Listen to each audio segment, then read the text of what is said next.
Hello, welcome back for Unit 7 of our American History 1 course here at Waldorf University Online. And as we get into our second to last week together, we've got a couple of things to accomplish. So as usual, we've got the discussion board due prior to the deadlines we've gotten pretty used to. First, your initial post due by Saturday night at 11:59 p.m. Central Standard Time. The follow-up post to a classmate due by Tuesday at 11:59 p.m. Central Standard. And this week we're looking at Lincoln's House Divided speech. As we kind of dive into the American Civil War here, both our discussion board and our essay this week will both kind of look at the Civil War. So on the discussion board, you're supposed to place yourself in 1858, and you have a chance to hear Lincoln's speech or read a transcript. And what I want you to talk about on the discussion board is, what do you think are the most important elements of the speech and why? And do you think that they can be accomplished successfully?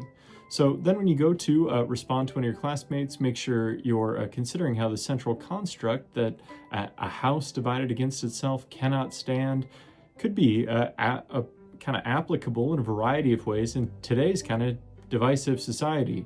I don't know if you've noticed, things are a little tense right now.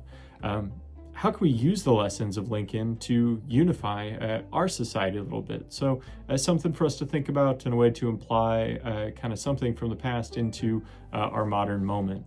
Unit 7 essay, we're going to take a look at the causes of the Civil War. This is going to be Tuesday, going to be due Tuesday by 7. This is going to be due Tuesday by 11:59 p.m. Central Standard Time. And in this, historians have really spent a lot of time talking about the causes of the Civil War. This is one of the most researched events in the history of the United States. And in Unit 7, we have a few different things that we can look at. I want you to look at some of these specific events or kind of moments that show up in Chapter 14 and in the Unit 7 study guide.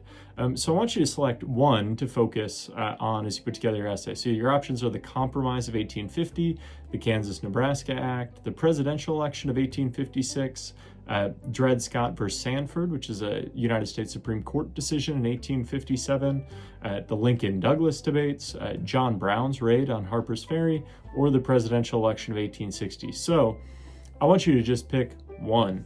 And then I want you to provide an insightful and thorough overview of the event and clearly describe how it served as a catalyst for the Civil War. So with this being a research paper, obviously no personal opinions here. Stay focused on your research, use your in-text citations, and make sure that you're pulling in at least 2 resources from the Waldorf academic database, and make sure that you're citing those once you use them. We'd like you to use peer-reviewed resources for this where possible. And want it to be at least 2 pages, double-spaced, the stuff we've been pretty familiar with throughout the course. So there's a few different recommendations for success that you can see there on the syllabus schedule document under Unit 7 essay. Make sure you're looking through those. Put your best foot forward on this assignment. This is, I think, a pretty interesting assignment. If you got questions, make sure you're reaching out. I appreciate the hard work you put into the course so far and look forward to the great work you're going to do this week. Good luck.